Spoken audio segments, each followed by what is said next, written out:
जय हिंद दोस्तों, स्वागत है आप सभी का एक नई वीडियो में। इस वीडियो में हम लोग बात करेंगे ज्ञान बिंदु जैसे एकेडमिक द्वारा डेली टेस्ट सीरीज चलाई जा रही है, जिसे हम लोग कवर करते हुए आगे बढ़ रहे हैं। तो आज हम लोग कवर करेंगे टेस्ट नंबर 16। ये जो टेस्ट है ये अगस्त सितंबर मंथ का टेस्ट नंबर 16 नहीं 17 होगा। टेस्ट नंबर 17 है, ठीक है। तो इसे हम लोग स्टार्ट करते हैं। और ये जो एप्लीकेशन पे 24/9/24 को करवाया गया था। आज का ये टेस्ट जो है ये साइंस का पोर्सन है, जिसे हम लोग कवर करेंगे। टाइम वेस्ट नहीं करना है और आप लोग वीडियो को लाइक कर दीजिएगा। चलिए बढ़ते हैं आगे। क्वेश्चन नंबर 1 है, निम्नलिखित में से कौन एक लक्षण अनावृत बीजी की नहीं है। कौन एक लक्षण जो है अनावृत बीजी यानी जिम्नोस्पर्म की नहीं है। तो इससे पहले आपको जानना क्या चाहिए ये जान लीजिए। देखिए, आज जो भी पादप वर्ग के हैं उनको दो भागों में बांटा गया है। एक है क्रिप्टोगेम्स और एक है फेनोरोगेम्स। क्या है? क्रिप्टोगेम्स, एक है फेनोरोगेम्स। और क्रिप्टोगेम्स जो हैं इनमें ना ही फूल होता है और ना ही पत्ती, ना ही बीज होता है। ना ही फूल होता है और ना ही बीज होता है। फूल और बीज दोनों नहीं होता क्रिप्टोगेम्स में। फेनोरोगेम्स में फूल भी होता है और बीज भी होता है। अब जो फेनोरोगेम्स हैं इनको दो भागों में बांटा गया है, जिसमें एक आते हैं जिम्नोस्पर्म यानी अनावृत बीजी और एक आते हैं एंजियोस्पर्म। एक आते हैं जिम्नोस्पर्म, एक आते हैं एंजियोस्पर्म। तो इस क्वेश्चन में जिम्नोस्पर्म के बारे में पूछा गया है। तो जिम्नोस्पर्म में जो है फूल नहीं होता है लेकिन बीज होता है। फूल नहीं होता है लेकिन बीज होता है। और एंजियोस्पर्म में बीज भी होता है और फूल भी होता है, ठीक है। तो अब ऑप्शन पे चलते हैं। कौन सा नहीं यानी अनावृत बीजी की नहीं है। कौन सा लक्षण अनावृत बीजी की नहीं है, यानी कौन सा लक्षण जो है इसमें गलत दिया है। ऑप्शन 1 है, इन पौधों में बीज बनते हैं परंतु बीज फलों के भीतर नहीं होते हैं। ये सही है। मैंने बोला कि फूल नहीं होता है। जिम्नोस्पर्म में क्या है कि फूल नहीं होता है लेकिन बीज होता है, तो ये तो सही है। इन पौधों में जड़ें, तना तथा पत्तियां पूर्ण विकसित होते हैं। हाँ, ये तीनों होते हैं लेकिन इसमें फूल नहीं होते हैं। जिम्नोस्पर्म यानी अनावृत बीजी में फूल नहीं होते। नेक्स्ट ऑप्शन है, इस पौधे पर सालों भर फूल लगे होते हैं। तो मैंने अभी जस्ट आपको बताया कि इसमें जो है फूल नहीं होते हैं, तो यही जो है लक्षण नहीं है जिम्नोस्पर्म का, और आंसर ऑप्शन नंबर सी हो जाएगा। नेक्स्ट, 1 बिलियन एक पात्र में रखा है, जबकि बिलियन को कांच की छड़ से चलाया जाता है, तब विलय के रवे पृथक होने लगता है। यह बिलियन कैसा होगा। देखिए, बिलियन जो है संतृप्त होता है, असंतृप्त होता है और अति संतृप्त होता है। बिलियन जो है वो विलायक और विलय से मिलकर बना होता है। क्या होता है?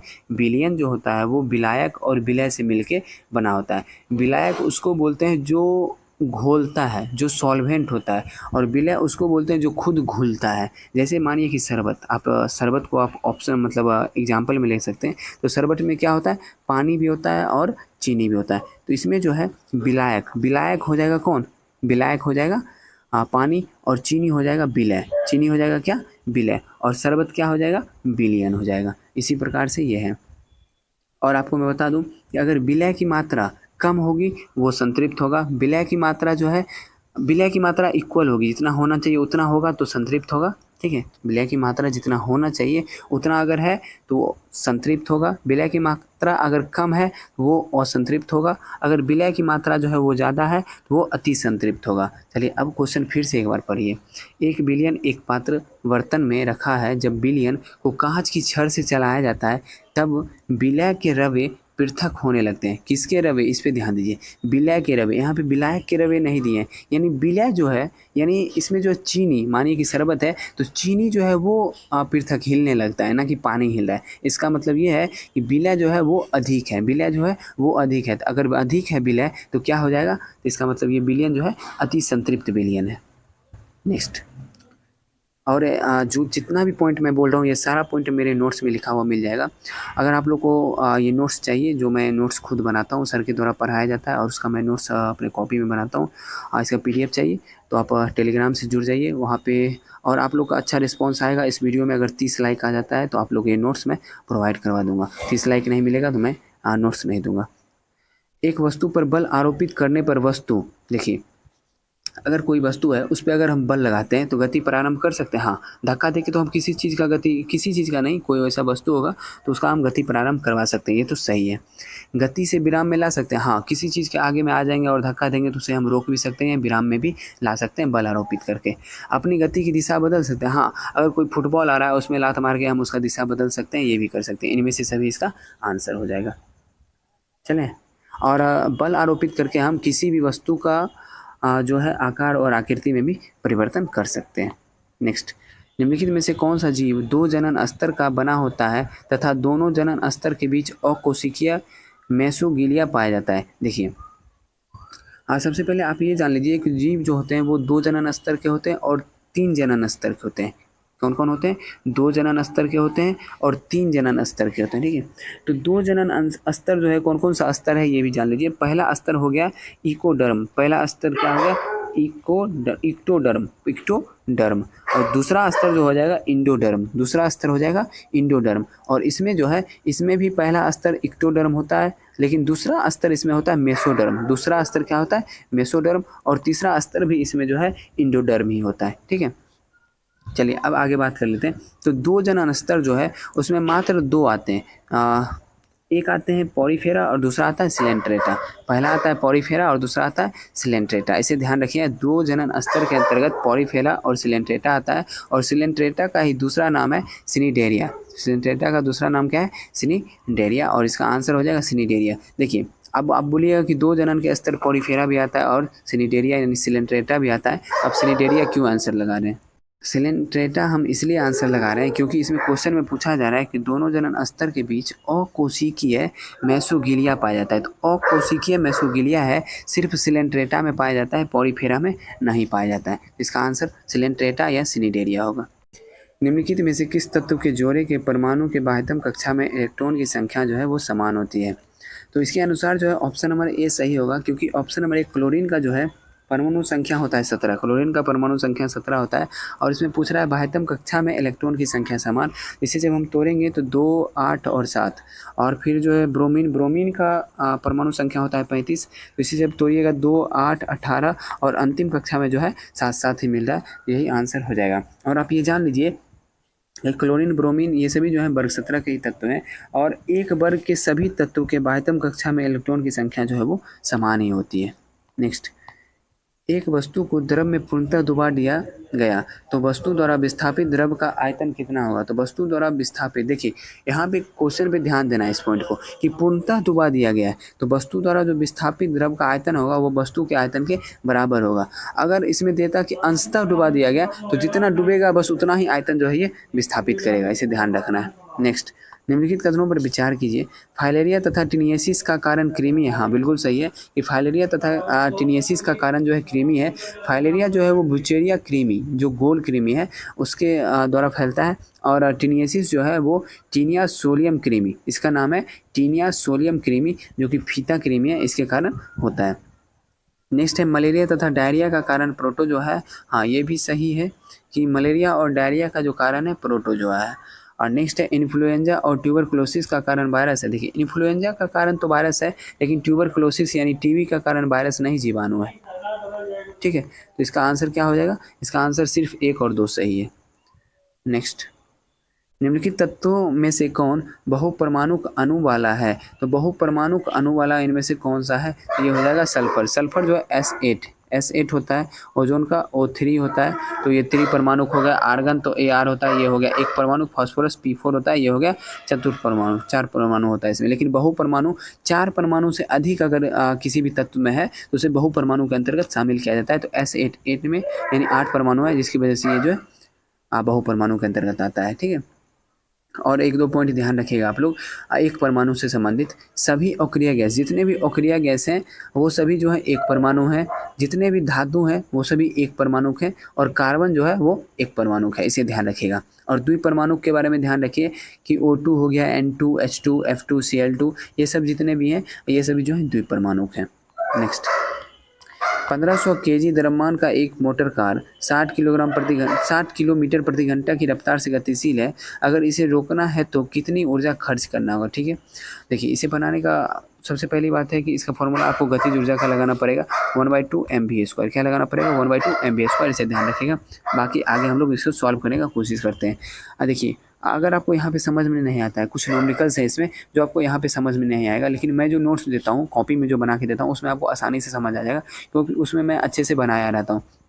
यहाँ पे 60 किलोमीटर प्रति घंटा दिया हुआ है, इसको हमको मीटर प्रति सेकंड में चेंज करना है। 5/18 से गुना कीजिएगा तो 50/3 आ जाएगा। और उसके बाद फॉर्मूला पे आप बैठा दीजिए 1/2 m कितना दिया है 1500 kg, और भी स्क्वायर 50/3 गुना 50/3 आप इसको कीजिएगा। जब आप इसको सॉल्व कीजिएगा तो इसका आंसर आ जाएगा 20,8,333 जूल।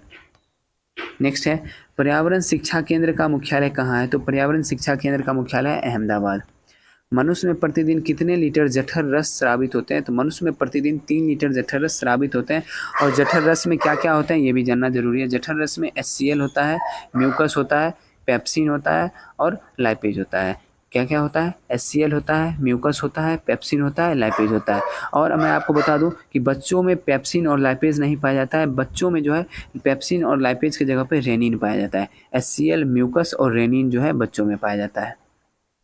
नेक्स्ट, ऐसी धातु जो ठंडे जल से अभिक्रिया ना कर भाप से अभिक्रिया करती है वह अभिक्रिया के फलस्वरूप कौन सी गैस मुक्त करती है? वह मुक्त करती है हाइड्रोजन गैस। कौन सी गैस? Hydrogen gas. नेक्स्ट है निम्नलिखित में से कौन सा एक वोल्टमीटर के संबंध में सही नहीं है? ऑप्शन पढ़ लेते हैं। यह विद्युत परिपथ में विभवांतर को मापता है, बिल्कुल सही है। यह आदर्श वोल्टमीटर का प्रतिरोध अनंत होता है, हाँ ये भी सही है। PV बराबर NRT आप लोग को पता होना चाहिए। नेक्स्ट है इसमें विद्युत परिपथ में श्रेणी क्रम नहीं। देखिए वोल्ट मीटर को श्रेणी क्रम में नहीं जोड़ा जाता है, वोल्ट मीटर को समांतर क्रम में जोड़ा जाता है, यही जो है पॉइंट गलत है। और नेक्स्ट है इसका स्केल वोल्ट में, हाँ क्योंकि विभवांतर का जो SI इकाई है वो वोल्ट ही है। नेक्स्ट, श्वासोच्छ्वास में शामिल है, मतलब सांस लेने में क्या शामिल है? प्रवास, उच्छ्वास। प्रवास का मतलब हुआ कि सांस लेना, उच्छ्वास का मतलब हुआ एक्सपायरेशन यानी सांस जो है छोड़ना। ये दोनों जो है सांस लेने में शामिल है। निम्नलिखित में से किस तत्व का आयनन ऊर्जा का मान अधिकतम होता है? तो जब आप आवर्त सारणी को देखिएगा तो वर्ग में ऊपर से नीचे जाने पे जो है आवर्त आयनन ऊर्जा का मान घटते जाता है। तो जब आप इसको देखिएगा तो उसमें सबसे ऊपर जो है आपको लिथियम दिखेगा। 12 ओम के प्रतिरोध वाले एक तार को 4 समान टुकड़ों में काटकर, 12 ओम के प्रतिरोध का एक तार है उसको 4 समान टुकड़े में काटना है और कटे हुए तारों को समांतर क्रम में जोड़ दिया जाए तो समतुल्य प्रतिरोध का मान क्या होगा? ठीक है, तो सबसे पहले 12 ओम का है, इसको 4 टुकड़ा में काट दिए तो 3 ओम का प्रति कटा हुआ तार बनेगा। ठीक है, अब इसको हमको किसमें? समांतर क्रम में। तो समांतर क्रम का फॉर्मूला क्या होता है? 1/r इक्विवेलेंट बराबर 1/r1 plus 1/r2 plus 1/r3 plus 1/r4, इसी प्रकार जाते रहता है। जितना टुकड़ा रहेगा फिर जितना श्रेणी रहेगा, जितना समांतर क्रम में जोड़ना होगा उसे जोड़ देंगे। ठीक है, इसे फिर हमको कितना आया था? मतलब 3 ओम आया था क्योंकि 4 से भाग दे दिए थे, 4 टुकड़ा में था, तो इसका हो जाएगा 1/3 प्लस 1/3 प्लस 1/3 प्लस 1/3। जब आप इसको कीजिएगा तो आपको इसका आंसर आएगा कितना? 1/r इक्विवेलेंट का मान आपको आ जाएगा 4/3। ठीक है, जब आपको ये 4/3 आ जाएगा लेकिन ये आएगा आपको 1/r इक्विवेलेंट का मान, तो आपको चाहिए क्या? R इक्विवेलेंट का मान, तो ये हो जाएगा 3/4 और 3/4 का मान क्या होता है? 0.75 ओम होगा। ठीक है, तो ऑप्शन में कहीं भी 0.75 ओम नहीं दिया हुआ है, ये चारों का चारों ऑप्शन गलत है। इसका आंसर होगा 0.75 ओम। ठीक है, कुछ आंसर भी गलत होते हैं, जिसकी वजह से मैं आप लोग को वीडियो बना के देता हूँ कि आप लोग जानिए कि कौन सा ऑप्शन गलत है, कौन सा आंसर सही है, क्या डिटेल है। डिटेल जानना बहुत ज़रूरी है इसमें।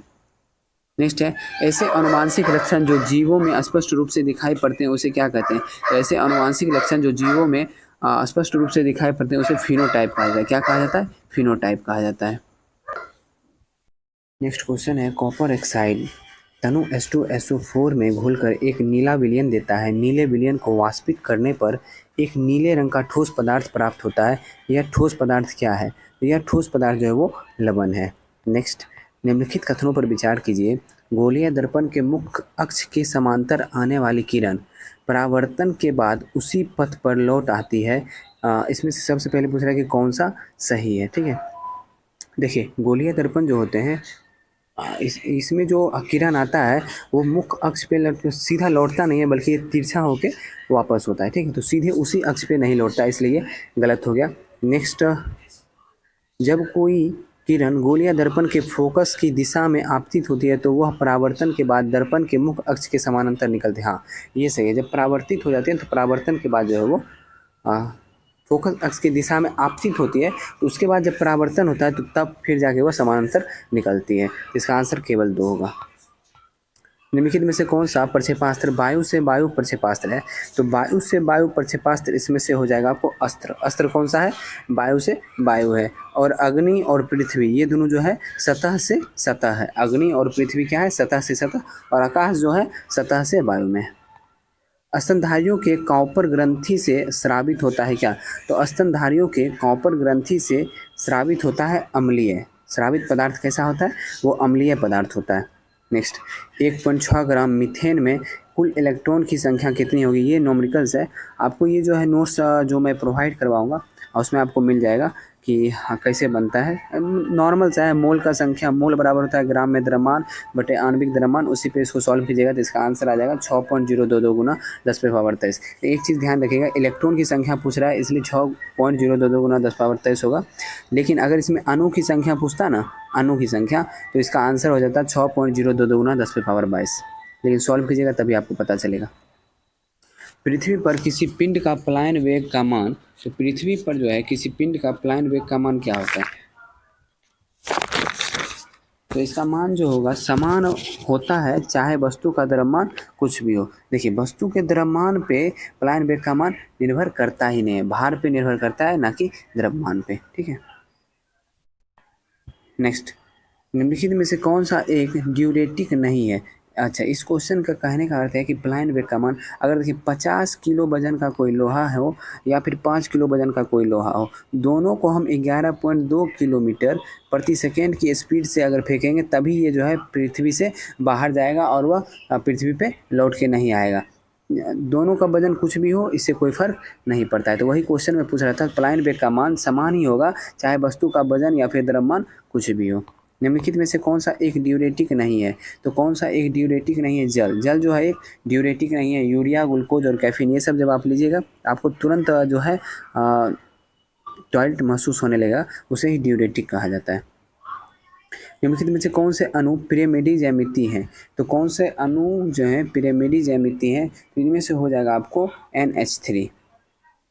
नेक्स्ट, हवा में ध्वनि की चाल निर्भर करता है किस पे, तो हवा में ध्वनि की चाल निर्भर करता है माध्यम के प्रत्यास्थ गुणधर्म पर। किस पे, माध्यम के प्रत्यास्थ गुणधर्म पर और घनत्व पर भी निर्भर करता है, इसे भी ध्यान रखिएगा। हवा में ध्वनि की चाल माध्यम के प्रत्यास्थ गुणधर्म और घनत्व दोनों पर निर्भर करता है। निम्नलिखित कथनों पर विचार कीजिए। क्लोरोप्लास्ट में पाया जाने वाला राइबोसोम कोशिका द्रव में राइबोसोम से छोटा होता है, तो ये जो है सही है। नेक्स्ट है, क्लोरोप्लास्ट में पाया जाने वाला राइबोसोम कोशिका द्रव में पाया, ये गलत है। ठीक है, तो ये छोटा होता है। कैसा होता है, कोशिका द्रव में जो राइबोसोम पाया जाता है क्लोरोप्लास्ट में पाए जाने वाले राइबोसोम से बड़ा होता है। कोशिका द्रव वाला बड़ा होता है और क्लोरोप्लास्ट वाला जो है वो छोटा होता है, ध्यान रखिएगा। CO को CO2 में परिवर्तित करना क्या कहलाएगा, तो CO को CO2 में परिवर्तित करना कहलाएगा आपको ऑक्सीकरण। एक लेंस की क्षमता +5 डायोप्टर है, तो इस लेंस की फोकस दूरी क्या होगी, तो आपको पता होगा D बराबर 1/, अच्छा F बराबर, फोकस दूरी निकालना है तो F बराबर 1/D, F बराबर 1/D। उसी प्रकार हो गया 1/5 हो गया, और ये जो है डायोप्टर है और यहाँ पे हम चेंज करेंगे तो आ जाएगा क्या 0.2 मीटर, लेकिन इसमें आंसर दिया हुआ है सेंटीमीटर में, तो सेंटीमीटर में बदलिएगा तो 20 सेंटीमीटर आ जाएगा। क्या आएगा 20 सेंटीमीटर, और ये जब भी होगा नेगेटिव में ही होगा, निगेटिव नहीं पॉजिटिव, पॉजिटिव होगा ना, निगेटिव क्यों होगा। ठीक है, 20 सेंटीमीटर इसका आंसर है। निम्नलिखित में से कौन वेबसाइट के माध्यम से भेजा गया तथा यूजर के वेब ब्राउज़र में स्टोर किए गए डाटा का एक छोटा सा अंश होता है। जब यूजर वेबसाइट को ब्राउज कर रहा हो तो उसे कुकीज़ बोला जाता है। मोबाइल में भी आप लोग देखते होंगे कैचे टाइप का बन जाता है। निम्नलिखित में से किस एक प्रकार में अक्रिस्टलीय कार्बन प्रकृति में शुद्धतम रूप में पाया जाता है, तो वो हो जाएगा आपको कार्बन कज्जल। कज्जल का मतलब वो काजल जो हम लोग मतलब सुरमा के रूप में उपयोग करते हैं, उसे ही बोला जाता है कज्जल। पौधों के कॉलन कायमा उत्तक की कोशिकाएं किसकी उपस्थिति के कारण कोनों पर मोटी होती है, तो ये जो है मोटी होती है सेलुलोज और पेक्टिन की उपस्थिति के कारण। और ये कॉलन कायमा जो है पौधे को लचीलापन प्रदान करता है। आपको पता होना चाहिए पौधे को लचीलापन कौन प्रदान करता है, तो कॉलन कायमा। और इसमें जो कोने पर मोटी होती है किसके कारण, सेलुलोज और पेक्टिन के कारण।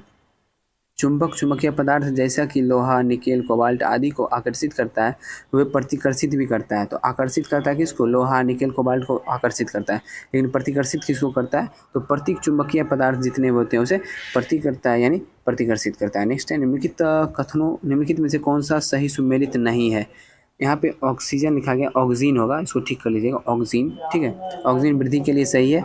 साइटोकाइनिन जो है हेरिंग शुक्राणु डीएनए में पाया था। हेरिंग जो है एक मछली का नाम था, उसके शुक्राणु डीएनए में सर्वप्रथम जो है साइटोकाइनिन पाया गया था। और जिब्रेलिन जो है जिब्रेलिया फ्यूजिकोराई, इसी में सर्वप्रथम पाया गया था। और एब्सिसिक एसिड ए भी ये दिया है, ये पुष्प हार्मोन नहीं, ये जो है वृद्धि रोधक हार्मोन है। क्या है? वृद्धि रोधक हार्मोन, यही सम्मिलित नहीं है। एल्युमिनियम लोहा से अधिक अभिक्रियाशील है, परंतु एल्युमिनियम लोहा की अपेक्षा बहुत कम संक्षारित होता है, क्योंकि ऑक्सीजन एक रक्षी ऑक्साइड पर परत बना देता है। ऑक्सीजन जो है एल्युमिनियम पर एक रक्षी ऑक्साइड परत बना देता है। दो असमान द्रव्यमान की गतिज ऊर्जा समान है, तब अधिक द्रव्यमान का आवेग, तो तब अधिक द्रव्यमान का आवेग क्या होगा? ये ज़्यादा होगा। वास्तविक गैस किन परिस्थितियों में आदर्श गैस के समान व्यवहार करती है? तो वास्तविक गैस जो है, आदर्श गैस का फॉर्मूला होता है PV बराबर nRT, ठीक है। तो वास्तविक गैस जो है किन परिस्थिति में आदर्श गैस के समान व्यवहार करेगी? तो जब दाब जो है वो निम्न होना चाहिए और ताप जो है वो उच्च होना चाहिए, तभी जो है वास्तविक गैस आदर्श गैस की भांति व्यवहार करेगी। निम्न वर्ग पर विचार कीजिए, ठीक है। विचार करते हैं, उपयुक्त किस वर्ग के जीवों की त्वचा शुष्क एवं ग्रंथि विहीन होती है? ये हो जाएगा मछली और सरीसृप। नेक्स्ट, निम्नलिखित कथनों में से कौन सा कथन सही है? जब वस्तु का विस्थापन शून्य होगा तब कार्य शून्य, हाँ बिल्कुल सही है। वस्तु का अगर विस्थापन शून्य होगा तो कार्य शून्य ही होगा। जैसे किसी दीवार में हम धक्का मारे और दीवार हिल ही नहीं रहा, दीवार घसक ही नहीं, तो मेरे द्वारा कार्य जो है वो शून्य ही होगा ना। नेक्स्ट है, कार्य का मात्रक वाट होता है, तो ये गलत है। कार्य की मात्रक क्या होता है? जूल होता है। नेक्स्ट, यदि बल और विस्थापन के मध्य बने रहे कोण का मान 90 डिग्री हो तो क्या कार्य धनात्मक होगा? देखिए W बराबर, फॉर्मूला याद कीजिए, W बराबर FS cos थीटा। क्या होता है? FS cos theta. और cos थीटा यहाँ पे 90 है, cos 90 का मान कितना होता है? अगर थीटा की जगह पर 90 डिग्री रखते हैं तो cos 90 का मान होता है 0। तो जैसे ही 0 हो गया तो FS भी 0 हो जाएगा और कार्य भी 0 हो जाएगा, तो ये धनात्मक नहीं होगा, इसलिए ये गलत है, ठीक है। यहाँ पे होना चाहिए कार्य कितना हो जाएगा? अगर 90 रखते हैं तो कार्य हो जाएगा 0, ठीक है। तो दोनों का दोनों गलत है, केवल एक इसमें सही है। भारी जल बनाने का संयंत्र कहाँ है? तो भारी जल बनाने का जो संयंत्र है यह है ट्रॉम्बे, महाराष्ट्र में। नेक्स्ट, एक उत्तल लेंस की फोकस दूरी 10 सेंटीमीटर और लेंस से 15 सेंटीमीटर दूरी पर स्थित वस्तु का प्रतिबिंब लेंस से कितना दूरी पर बनेगा? इसका आंसर होगा 30 सेंटीमीटर। इसे आप लोग सॉल्व कर लीजिएगा, मैं लगभग 10 से 20 वीडियो में सेम क्वेश्चन बता चुका हूँ। वही फॉर्मूला 1/v माइनस 1/u बराबर 1/f पे सॉल्व होगा। अधिकांश तत्व के परमाणु अत्यंत क्रियाशील होते हैं, परमाणु अस्थायी होते हैं। किसमें? देखिए, अधिकांश तत्व के जो परमाणु होते हैं वो अत्यंत क्रियाशील होते हैं, लेकिन किसमें जो परमाणु अस्थायी होते हैं ये पूछा जा रहा है। तो परमाणु जो अस्थायी होते हैं वो होते हैं अणु अथवा आयन के रूप में। अगर अणु अथवा आयन के रूप में परमाणु आ जाएंगे वो अस्थायी होते हैं, ध्यान रखना है। नेक्स्ट, थैलोफाइटा समूह के पौधे अनुकूल परिस्थिति में किस प्रकार से प्रजनन करते हैं? तो थैलोफाइटा समूह के जो पौधे हैं वो अनुकूल परिस्थिति में प्रजनन जो करते हैं, बीजाणु जनन। कैसा करते हैं? बीजाणु जनन। बहुत इंपॉर्टेंट क्वेश्चन है। एक ग्राम द्रव्यमान डैश ऊर्जा के तुल्य होता है। तो 1 ग्राम द्रव्यमान जो है E बराबर mc² वाला फॉर्मूला जब आप लगाइएगा फिर आपको पता चलेगा किसके समान होता है, ठीक है। तो इसका आंसर आपको आ जाएगा 9 × 10⁻13 जूल के समान होता है। तिलचट्टा का हृदय में कितने कक्ष होते हैं? 13 कक्ष होते हैं। मानव के हृदय में कितने कक्ष होते हैं? कमेंट में बताइए।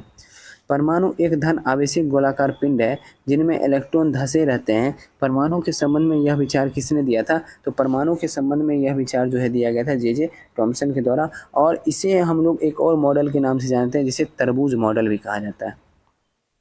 धातु से बनी ठोस गेंद में एक कोटर है।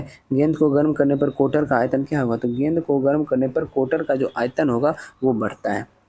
दांत के किस हिस्से में रुधिर वाहिनी संयोजी उत्तक तथा तंत्रिका सूत्र भरी होती है? तो दांत के जो है मज्जा गुहा, उसमें रुधिर वाहिनी और ये जो है तंत्रिका सूत्र भरा होता है। निम्नलिखित में से किस यौगिक में हाइड्रोजन बंधन नहीं है? तो किस यौगिक में जो है हाइड्रोजन बंधन नहीं है?